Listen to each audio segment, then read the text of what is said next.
उरमा group, जो सोचता है वो करता है। आपके अपने सपनों का आशियाना। बिहार का राजनीतिक माहौल बदलने लगा है या फिर बिहार की राजनीति जो है वो अपनी दिशा में चल पड़ी है। ये बात मैं इसलिए कह रहा हूँ क्योंकि बिहार में बहुत सारे परिवर्तन होते हुए दिखाई दे रहे हैं। ये परिवर्तन दिखाई भले ही ना दे रहे हों, लेकिन अंदर ही अंदर बहुत सारी चीज़ें चल रही हैं। बिहार की राजनीति में आने वाली पीढ़ी के लिए इंतजार किया जा रहा है और आने वाली पीढ़ी को कौन लीड करेगा। जिस तरह से आपने देखा कि पिछले 35 वर्षों से कभी लालू प्रसाद तो कभी नीतीश कुमार लीड कर रहे थे। बीच के कुछ कालखंड में आपने देखा होगा 9 महीने के लिए जीतन राम मांझी का पदार्पण हुआ था, लेकिन उनके हाथ में बहुत लंबी सत्ता नहीं रह पाई। यानी सीधे तौर पे अगर देखा जाए तो नीतीश कुमार और लालू प्रसाद, इन दोनों के हाथ में ही बिहार की सत्ता रही है और अपने हिसाब से ही ये बिहार की राजनीति को घुमाते रहे हैं। नीतीश को बिहार का शिल्पकार भी कहा जाता है, तो वहीं आने वाली पीढ़ी को लेकर के एक नई आशा और उम्मीद जोड़ी जा रही है। लेकिन आखिरकार बिहार को लीड कौन करेगा? इन सभी बातों को यदि ध्यान से देखा जाए तो कहीं ना कहीं बिहार की राजनीति में नीतीश कुमार को फैसला लेना है कि नीतीश कुमार आखिरकार क्या फैसला लेंगे। नीतीश कुमार के फैसले का उनका उत्तराधिकारी कौन होगा, या फिर उत्तराधिकारी के बिना ही नीतीश कुमार सत्ता से बेदखल हो जाएंगे और भारतीय जनता पार्टी, जैसा कि विपक्ष लगातार कह रहा है कि नीतीश कुमार को पदच्युत करके या फिर नीतीश कुमार को रिप्लेस करके वो अपना मुख्यमंत्री दे देगी। बिहार में बड़े खेल की तैयारी की शुरुआत और सुगबुगाहट दोनों हो रही है। 10 वर्षों के बाद एक बार फिर से इतिहास दोहराने की कोशिश की जा रही है।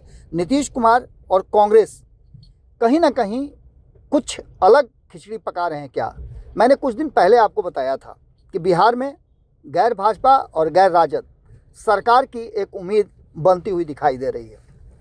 इससे भाजपा को तो तकलीफ होगी, लेकिन राजद को कोई भी नुकसान नहीं होगा और राजद इसके साथ भी खड़ी हो सकती है।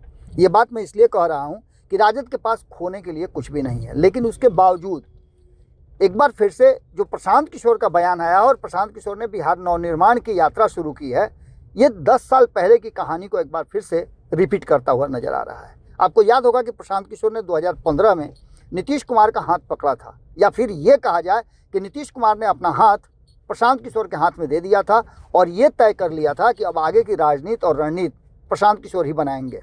पिछले 10 वर्षों से लगातार बिहार की राजनीति में नीतीश कुमार शासन तो कर रहे हैं, लेकिन उनकी स्थिति 2015 वाली नहीं है।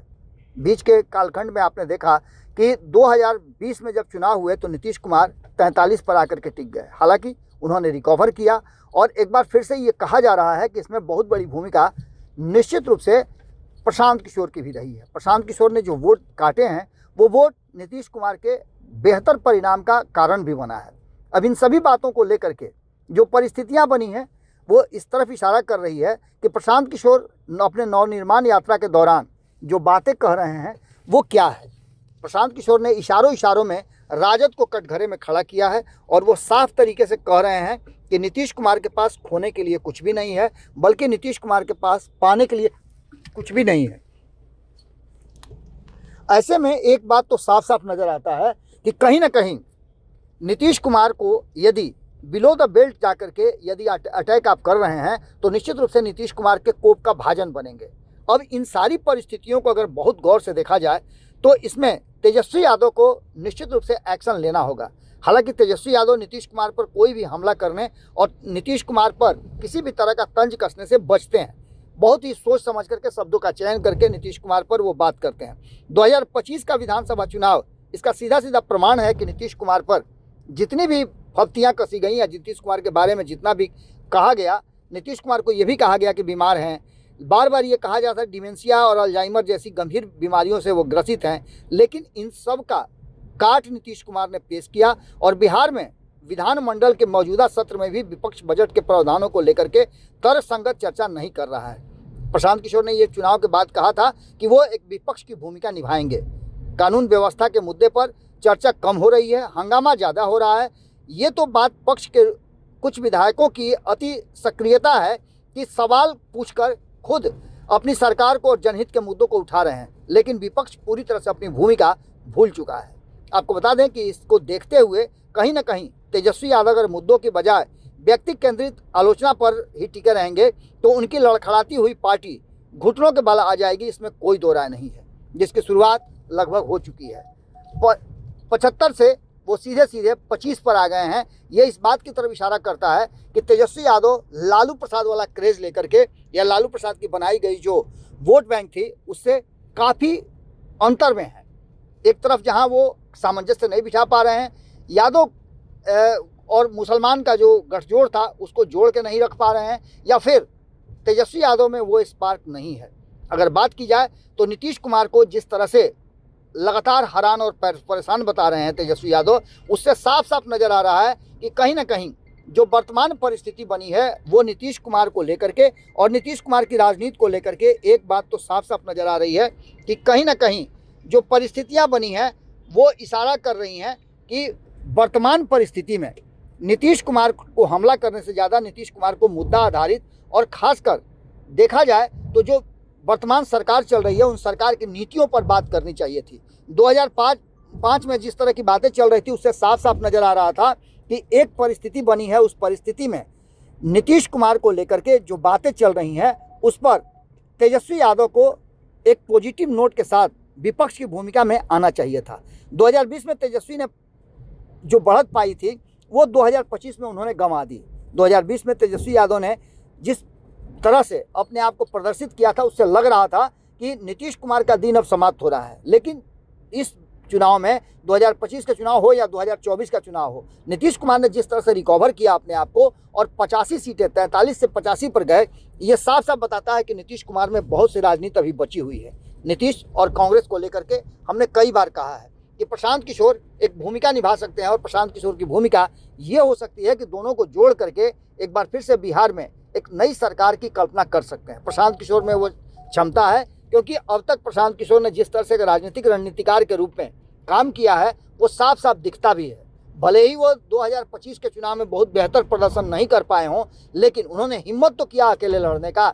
ये हिम्मत न तो स्थापित पार्टियों में रही है, और भारतीय जनता पार्टी भी जो दुनिया की सबसे बड़ी पार्टी कही जाती है संख्या बल के आधार पर, उस पार्टी में भी ये मादा नहीं है, हिम्मत नहीं है कि नीतीश कुमार से अलग होकर के या अकेले दम पर चुनाव लड़ सके। वर्तमान स्थिति में जो एनडीए की स्थिति है और सरकार बिहार में चल रही है, उस सरकार में जहां एक तरफ नीतीश कुमार पूरी मजबूती के साथ फैसला लेने के लिए सक्रिय नजर आ रहे हैं, वहीं चिराग पासवान को भी एक मौका चाहिए। उन्होंने साफ कह दिया कि 2030 में वो बिहार में चुनाव और बिहार की राजनीति में वापस आना चाहते हैं।